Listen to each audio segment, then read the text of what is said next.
Pembekalan hari kedua yang diterima Menteri dan juga Wakil Menteri di Akademi Militer Magelang, Jawa Tengah, kita akan tanyakan langsung dengan jurnalis Kompas TV, ada Triksi Valencia di sana. Triksi, sudah jam 10:30 waktu Indonesia Barat. Materi apa yang saat ini diterima oleh para menteri dan juga wakil menteri di pembekalan di hari kedua?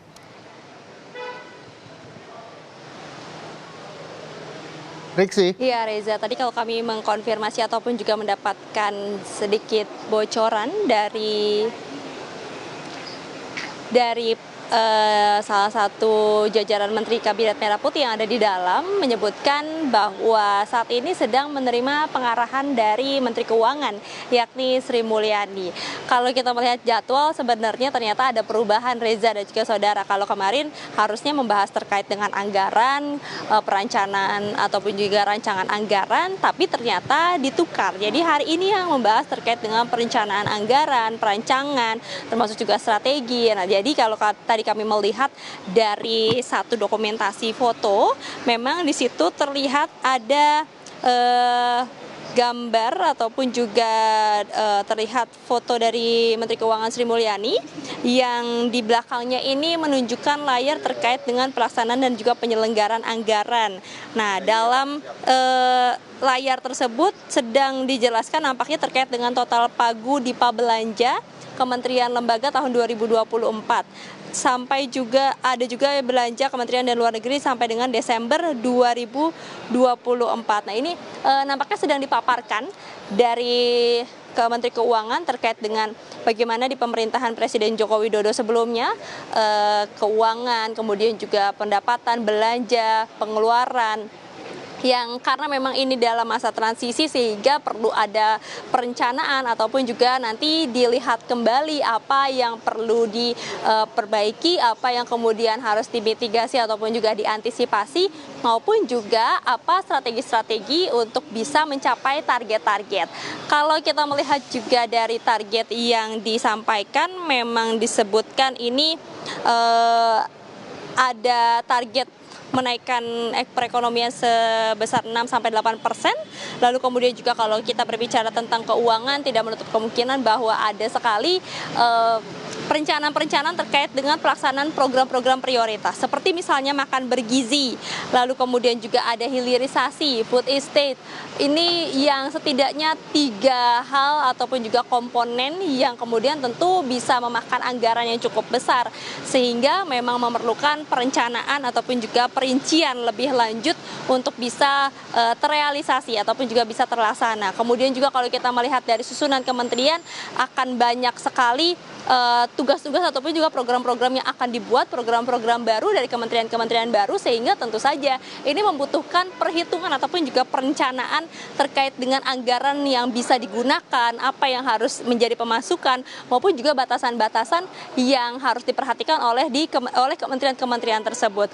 Kalau kita mengingat kembali apa yang disampaikan oleh Presiden Prabowo Subianto pada saat sidang kabinet pertama perdana di Istana, menyebutkan bahwa setiap kementerian ini kan harus membuat roadmap ataupun juga program-program apa yang nantinya akan dibuat, dikerjakan di dalam kementerian-kementerian. Nah, tentu dalam kementerian-kementerian tersebut sudah memaparkan ataupun juga sudah saling berkoordinasi, baik kementerian yang sebelumnya ada di dalam kabinet Presiden Joko Widodo yang akan melanjutkan ataupun juga nanti akan ada perbaikan, maupun juga kementerian-kementerian yang baru dibuat untuk bisa melihat, memetakan apa saja langkah-langkah ataupun juga strategi-strategi yang akan diambil. Sehingga dari roadmap ini tentu akan menjadi bersinggungan ataupun juga menjadi kerjasama antara kementerian dengan Menteri Keuangan untuk kemudian membutuhkan anggaran-anggaran apa yang diperlukan. Nah, itu setidaknya gambaran besar terkait dengan kebijakan fiskal maupun juga anggaran dari negara yang tentunya ini masih kompleks ya, Reza dan juga saudara, untuk kemudian bisa melihat ke depannya bagaimana pencapaian tahun ini maupun juga target ke depannya, termasuk juga pengeluaran-pengeluaran terhadap anggaran dari program prioritas maupun juga pemasukan-pemasukan negara. Nah, selain itu, yang juga sempat telah dibahas itu sebenarnya adalah hilirisasi. Kalau kita melihat jadwal, sebenarnya hari ini ada pembahasan terkait dengan hilirisasi, akan tetapi nampaknya pembahasan hilirisasi ini sudah ditukar kemarin, Reza. Jadi dibahas pada hari pertama pembekalan oleh Menteri BUMN. Dikatakan juga kalau hilirisasi kan ini menjadi satu hal yang diperhatikan oleh Presiden Prabowo Subianto untuk memperkuat kemandirian bangsa Indonesia, sehingga memang program pelanjutan terkait dengan hilirisasi ini akan diteruskan di pemerintahan Prabowo Subianto dan juga Gibran Rakabuming Raka, yakni memanfaatkan sumber daya alam, bisa mengolah dengan semaksimal mungkin untuk kemudian nanti bisa meminimalisasi impor maksud kami, kemudian juga dan bisa mandiri secara sumber daya alam. Nah, inilah yang kemudian juga perlu diperhatikan ataupun juga yang perlu dilihat strategi-strateginya, karena kalau berbicara tentang hilirisasi tentu ada sekali tantangannya cukup banyak. Di samping dengan positifnya, kalau positifnya itu ada lapangan pekerjaan yang terbuka, kemudian juga bisa memperkuat perekonomian negara secara mandiri, kemudian bisa memanfaatkan pemasukan negara yang lebih banyak ketika sudah menjual barang jadi. Akan tapi perlu ada mitigasi ataupun juga antisipasi terkait dengan tantangan-tantangan yang perlu dihadapi, seperti dalam membuka lapangan pekerjaan terkait dengan pengolahan dari hasil hilirisasi ini kan perlu ada waktu, perlu ada investor, perlu ada kerjasama yang dijalin. Nah, ini yang harus diperhatikan. Kemudian juga terkait dengan bagaimana bangsa Indonesia sudah mulai menahan beberapa komoditas yang dijual ke luar negeri terkait dengan komoditas bahan mentah. Nah, ini juga kan mempengaruhi terkait dengan ekspor impor antara Indonesia dan juga negara-negara lain. Nah, maka dari itu bagaimana di pemerintahan Presiden baru yakni Prabowo Subianto bisa memperkuat dari keyakinan mempertahankan sumber daya alam, termasuk juga bisa tetap menjalin nantinya kerjasama antara bangsa Indonesia dan juga negara lain terkait dengan hasil-hasil ataupun juga terkait dengan sumber daya alam yang ada di Indonesia. Nah, itu terkait dengan hilirisasi. Selain itu juga yang nantinya akan dibahas Reza dan juga saudara adalah terkait dengan food estate dan juga makan bergizi. Food estate dan makan bergizi kita tahu bersama-sama menjadi satu program yang kerap kali disampaikan oleh Prabowo Subianto dalam kampanyenya, menjadi program prioritas tentu saja masuk dalam Asta Cita. Ini menjadi perhatian penuh dan harus menjadi perhatian penuh dalam seluruh kementerian yang juga disampaikan oleh Presiden Prabowo Subianto pada saat sidang kabinet, di mana seluruh kementerian ini harus mensupport terkait dengan makan bergizi. Makan bergizi, balik lagi bagaimana realisasinya, kita akan lihat dalam 100 hari bekerja maupun juga nanti bagaimana skemanya seperti apa, anggarannya yang kemudian sudah pasti, dan tentu saja pembagian-pembagian dari daerah-daerah satu ke daerah yang lain. Ini masih menjadi pekerjaan rumah besar yang harus diperhatikan dan juga harus dibahas secara terperinci tentu saja untuk bisa merealisasikan makan bergizi yang menjadi program prioritas dari pemerintahan Prabowo Gibran. Karena kalau kita menarik lagi, mengapa kemudian makan bergizi ini menjadi program prioritas adalah karena dari Prabowo Subianto, Presiden Republik Indonesia ke-8, menginginkan sumber daya manusia ataupun juga dari masyarakat ini bisa secara bibit, bebet, dan bobotnya ini baik untuk kemudian nanti bisa menunjang ataupun juga membantu perkembangan dan juga pertumbuhan dari negara. Maka dari itu, dari anak-anak sekolah, kemudian juga dari ibu hamil, ini diperhatikan gizinya untuk bisa menyokong pembangunan perkembangan negara yang memang ini sedang dikejar oleh bangsa Indonesia, termasuk juga dari program-program yang akan dijalankan oleh Prabowo Subianto dan juga Gibran Rakabuming Raka dalam pemerintahan di periode 2024 hingga 2029. Selain itu juga nanti ditutup sebenarnya ada acara Malam Akrab.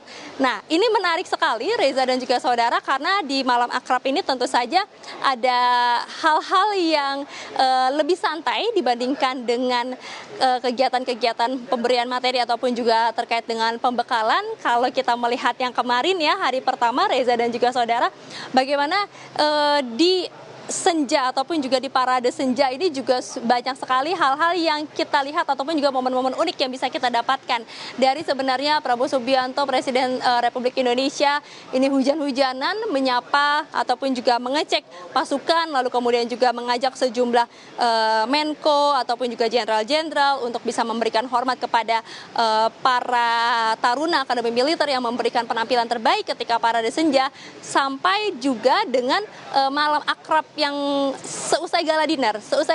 Di gala dinner tersebut Prabowo Subianto Presiden sempat memberikan bonus kepada anak-anak taruna, yakni libur 4 hari, ditambah juga hari libur Sabtu Minggu karena memang memberikan penampilan yang terbaik di tengah ataupun juga dikala diguyur hujan pada saat parade senja kemarin.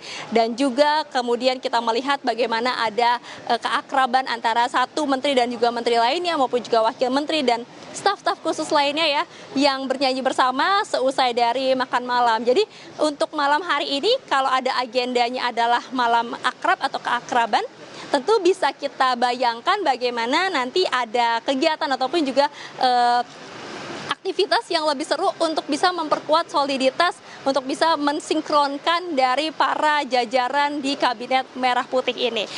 Reza, saya akan membahas sedikit terkait dengan pembekalan Kabinet Merah Putih yang ada di Kompleks Akademi Militer, karena nampaknya ketika berlangsung dari hari pertama ataupun juga kemarin ya, hari Jumat, ternyata memang ada beberapa hal yang dari Presiden Prabowo Subianto ini menyelipkan hal-hal yang di luar dari jadwal. Seperti misalnya dari lokasi yang harusnya menerima pengarahan di dalam tenda, tapi ternyata tiba-tiba diubah menjadi di lapangan. Lalu kemudian dress code-nya yang harusnya mengenakan PSL ataupun juga kemeja tertentu, tapi kemudian diubah menjadi pakaian komponen cadangan seperti yang pagi tadi dilakukan ataupun juga dikenakan pada saat latihan baris berbaris. Nah ini memang menjadi hal-hal yang menarik yang kami dengar informasinya adalah untuk membuat ataupun juga mengajak para menteri, wakil menteri, kepala badan, staf khusus kepresidenan maupun juga utusan khusus presiden untuk bisa beradaptasi, untuk bisa sigap dan juga awas dengan situasi yang kerap kali berubah-ubah dan mampu mengatasi maupun juga siap untuk bisa menghadapi setiap tantangan-tantangan tersebut. Jadi cukup menarik sekali Reza dan juga saudara kalau saya melihat bagaimana keadaan ataupun juga pembekalan yang berlangsung pada hari pertama kemarin. Ada bukan hanya gimmick ya, tapi juga ada hal-hal yang diberikan oleh Prabowo Subianto melalui agenda ataupun juga perubahan-perubahan kecil yang ini memberikan value-value yang cukup baik, value-value yang besar untuk kemudian nanti bisa diterapkan dalam kementerian, diterapkan dalam jajaran pekerjaan ataupun juga dalam kementerian-kementerian ini melaksanakan program-program kerjanya. Jadi secara kurang lebih garis besar itu yang terjadi pada hari pertama, Reza dan juga saudara. Tentu yang hari kedua ini kita akan nantikan apakah ada kejutan-kejutan menarik lagi, karena tadi kami mendengar ada pemberian surprise ya kepada Mendagri yang berulang tahun pada hari ini. Jadi tadi sempat dirayakan bersama-sama usai dari latihan baris berbaris maupun sebelum dari paparan. Jadi kita akan dengarkan lagi apakah ada kejutan-kejutan ataupun juga hal menarik lagi yang diajarkan oleh Presiden Prabowo Subianto pada pembekalan hari kedua ini. Reza. Baik, terima kasih Triksi Valencia melaporkan langsung dari Magelang, Jawa Tengah. Selamat kembali bertugas dan kami akan terus mengupdate bagaimana pembekalan hari kedua yang dilaksanakan di Magelang, Jawa Tengah. Terima kasih Triksi Valencia. Saya langsung ke Mas Agung. Mas Agung, tadi jurnalis Kompas TV Triksi Valencia juga menyebutkan ini Prabowo Subianto kerap kali memberikan kejutan-kejutan. Ya artinya para menteri dan wakil menteri terus juga segenap yang lainnya, kepala badan dan sebagainya, ini harus sigap dengan segala kemungkinan. Apa filosofi yang bisa diambil dari sini? Iya, karena di militer ya, semua hal memang ada yang tak pasti, ada yang harus segera direspon gitu, maka spontanitas leadership yang kita dengar dari Mbak Triksi tadi mengemuka intens di setiap momen-momen di Akmil ya. Apakah itu ketika beliau meliburkan lebih ya para taruna karena penampilan bagus di parade senja kemarin, kemudian para menteri berubah dress code dari pakaian PSL menjadi pakaian komponen cadangan, ya Komcat seperti itu. Saya kira ini menarik. Tadi sebenarnya saya nunggu satu hal, Mas Reza. Apa itu? Ada jurit malam nggak? Dibangunin jam 2, jam 4 malam, buat sebuah event gitu, surprise kayak kita dulu Persami ya, kayak kita dulu ikut training di organisasi. Nah saya tadi menunggu laporan itu, tapi belum kelihatan ya. Mungkin ada kejutan juga nanti apakah ada atau tidak jurit malamnya. Tapi di luar itu semua, saya kira ini bagus buat para menteri menjadi orang-orang yang sigap ya, orang-orang yang siap tempur dalam bahasa ini. Mereka bekerja 24 jam bahkan lebih juga nggak ada masalah dalam konteks di mana mereka punya presiden yang punya latar belakang militer, dan itu penting karena apa? Karena kompleksitas masalah yang kita hadapi juga lumayan menantang ya, apalagi di bidang ekonomi seperti itu. Gen Z, gen milenial seperti saya harus menghadapi tantangan di mana susah beli rumah misalkan, terus daya belinya turun, lapangan kerja semakin kecil, kemudian deflasi ya seterusnya 5 kali berturut-turut seperti itu. Jadi ini nggak mudah, di luar juga demikian. Nah saya kira kita butuh butuh pribadi presiden yang memang powerful, yang bisa mengorkestrasi menteri-menterinya, dan menteri-menterinya nggak ada pilihan selain nurut. Nah, kata iya dan iya. Ya ini karena komando kan Mas, seperti itu. Oke, nah saya kembali ke Mas Zainur Rahman dari Pukat UGM. Mas Zainur masih bergabung bersama saya. Iya, Mas Reza. Ya, Mas Zainur, ini yang juga menjadi pembekal materi adalah soal makan bergizi gratis dan juga food estate. Anggarannya besar. Nah, seperti apa yang memang harus dilakukan di pemerintah Prabowo Gibran supaya ini bisa merata diterima masyarakat yang membutuhkan sesuai dengan targetnya, dan pengawasannya seperti apa yang harus dilakukan? Ya, program-program ini mungkin program yang relatif ambisius begitu ya. Ini kalau berhasil mungkin manfaatnya akan besar, kalau gagal juga mungkin madaratnya besar. Oleh karena itu perlu betul-betul dipersiapkan dengan baik. Tidak boleh hanya dengan alasan harus cepat dilaksanakan, didesak, asal didesak agar bisa segera dilaksanakan.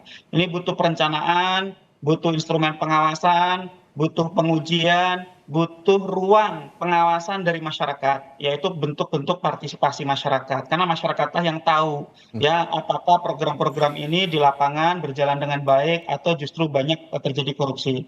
Pertama soal program makan siang gratis. Program ini juga termasuk program yang kolosal begitu ya, memberi makan siang untuk anak sekolah dan juga yang lain-lain dalam jumlah yang sangat besar, sangat banyak. Ini kalau dari sisi program mungkin bagi logistik ini seperti disaster begitu ya. Ini sangat besar sehingga harus dipersiapkan betul bagaimana procurement-nya, bagaimana kendalinya, bagaimana jaminan mutunya, bagaimana pengawasannya, bagaimana auditnya. Itu harus disiapkan betul. Kenapa? Karena kalau tidak ini benar-benar berpotensi untuk menjadi bancakan ya. Kan ada penguasa-penguasa jalur logistik, ada penguasa-penguasa supplier untuk bahan baku begitu ya, di semua level ya. Jangan kira para pelaku ekonomi hitam itu hanya di level atas, di level menengah, di level bawah itu juga banyak yang menjalankan bisnis dengan tidak etis, bahkan terbiasa menjadi mitra bagi para penyelenggara negara yang nakal. Sehingga sekali lagi apapun program yang sudah dicanangkan, khususnya untuk yang program makan siang gratis ini, harus betul-betul dipersiapkan mulai bagaimana cara melakukan procurement-nya, bagaimana teknis pelaksanaannya, buka ruang pengawasan bagi publik, bagaimana ruang kontrolnya, itu benar-benar harus dipersiapkan. Karena sekali lagi, ketika program-program yang kolosal seperti ini didesak secara terburu-buru gitu ya, khawatirnya ini nanti ujung-ujungnya hanya menjadi program yang penuh dengan korupsi. Tentu itu tidak diinginkan oleh semua pihak, apalagi oleh Presiden Prabowo gitu ya. Nah untuk yang food estate ini tentu banyak concern dari masyarakat. Saya juga berharap agar pemerintahan ini juga menjadi pemerintah yang mau mendengar.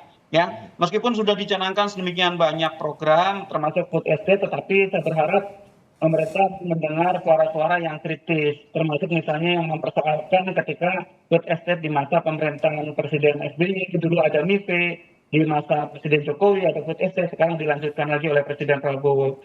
Di dua pemerintahan sebelumnya oleh Presiden SBY dan Presiden Jokowi, kategorinya itu gagal.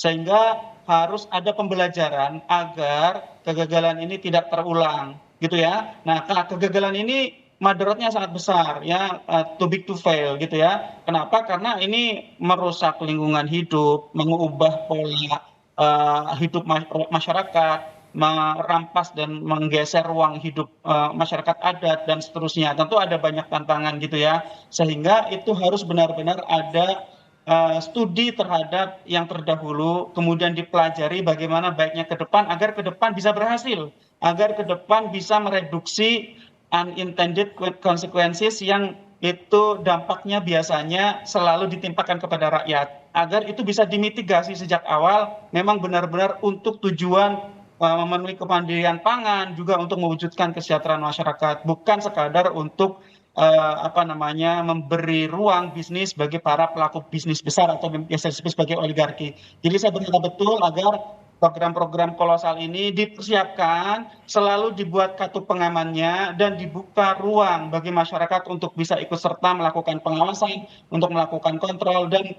masyarakat ketika menyampaikan kritiknya, mohon untuk tidak direpresi, jangan seperti yang kemarin-kemarin ya, justru harus diapresiasi, diberi ruang. Kalau memang hanya perlu diberi penjelasan, ya sampaikan penjelasan, informasi yang terbuka, harus menjadi pemerintahan yang mau mendengar rakyatnya. Mas Reza.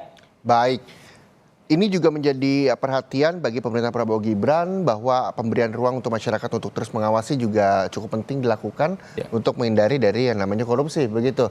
Terima kasih sekali lagi Mas Zainur Rahman dari Pukat UGM atas waktunya bersama Breaking News Kompas TV. Nanti kami akan terus mengupdate informasi terkait dengan pembekalan di hari kedua di Magelang, Jawa Tengah usai jeda. Untuk itu tetaplah bersama kami di Breaking News Kompas TV. Pembekalan di hari kedua dilakukan oleh Prabowo Subianto dan juga para pembantunya di Magelang, Jawa Tengah. Ini juga menjadi perhatian publik yang tadi juga sempat ditawarkan dan juga disampaikan oleh Mas Zainur Rahman dari Pukat UGM bahwa nantinya ke depannya selain pembekalan dilakukan adalah pemberian ruang kepada masyarakat untuk terus mengawasi pemerintahan Prabowo Gibran. Anda melihatnya seperti apa? Apakah memang pemberian ruang ini untuk masyarakat ikut serta mengawasi pemerintah Prabowo Gibran ini penting dilakukan? Iya, sangat penting Mas Reza. Kenapa? Karena kita tahu secara postur konstelasi politik hari ini tersisa hanya PDIP di luar, sisanya merapat ke pemerintahan, dan publik mau nggak mau memang harus terlibat, harus aktif, apakah bersuara, mengawasi, mengevaluasi seperti halnya yang kita lakukan sekarang bersama media ya.